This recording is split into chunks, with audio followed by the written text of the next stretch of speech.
राधे राधे सगळ्यांना. इथे पहिले जो व्हिडिओ होता तो तुम्ही नक्कीच बघितला आहे.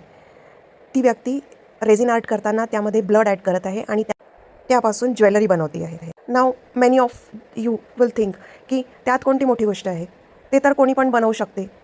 इट्स नॉट की बनवू शकते, बनवायला तुम्ही पण बनवू शकता, मी पण बनवू शकते. इथे ज्वेलरी बनवण्यासाठी त्या ब्लडचा यूज होत आहे, पण त्याच ब्लडचा यूज कोणीतरी तुमच्यावर काही वाईट प्रक्रिया करण्यासाठी पण करू शकतो. सो जर का तुम्ही असा काही विचार करत असणार की for the sake of love you will gift some like this, then please keep this thing in mind की ब्लडपासून ब्लॅक मॅजिक केल्या जातं. आणि आपण लहानपणापासून हे शिकत आलो आहे की आपल्या होल बॉडीमध्ये ब्लड फ्लो होतो आणि ते किती डीपली इफेक्ट होऊ शकतं त्यावर आपण विचारच नाही करू शकत. One of my close one tell me his story की कोणीतरी त्यांच्यावर ब्लडने मॅजिक केलं होतं and for so many years, almost for 20 years he was under that. म्हणून म्हणते आहे की जर का कोणाच्या अशा डोक्यात थॉट चालू असेल की आपणही असं काहीतरी आपल्या गर्लफ्रेंडला, वाईफला किंवा अजून लव्ड वन्सला गिफ्ट करावं, तर तो विचार तिथल्या तिथे ब्रेक करा. कारण त्या ब्लडचा तुम्ही जरी चांगल्या इंटेन्शननी देत आहात, समोरचा व्यक्तीही ते चांगल्या इंटेन्शननी घेत आहे, तरी त्यांच्या अवतीभोवती असलेले लोक त्याचा चांगलाच विचार करतील असं नाही आहे. कारण ब्लॅक मॅजिक करणारे लोक हे काही खूप दूरचे नसतात, हे तुमच्या जवळचेच असतात. That may be from your friend circle, may be from your family members. आता इथे मी असं म्हटल्यानंतर फ्रेंड सर्कल और फॅमिली मेंबर्स डोंट ब्लेम की अंकिता अशी कशी म्हणत आहे. So let me clear here, मी खूप साऱ्या केसेस बघितलेल्या आहेत.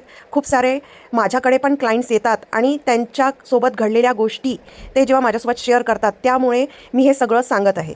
कारण यामुळे फक्त तुमचंच लाईफ खराब नाही होत, तर जे तुमचे खरंच वेलविशर असतात त्यांच्याही लाईफवर इफेक्ट होतो. सो जे गिफ्ट करता ते केअरफुली करा, फक्त एवढंच माझं सजेशन आहे. काहीतरी ट्रेंड चालू आहे म्हणून आपणही तेच करावं हे काही जरुरी नाही आहे. आणि जर का समोरून होऊन कोणी व्यक्ती असं टाईपचं काही गिफ्ट मागत आहे, तर तुम्ही तिथेच ते रिलेशन स्टॉप करायला हवं. कारण it is a red flag for you. आणि तुम्ही नाही, जर का तुमच्या अवतीभोवतीचे लोक जर का असा विचार करत असतील, तर त्यांच्यासोबत हा व्हिडिओ नक्की शेअर करा.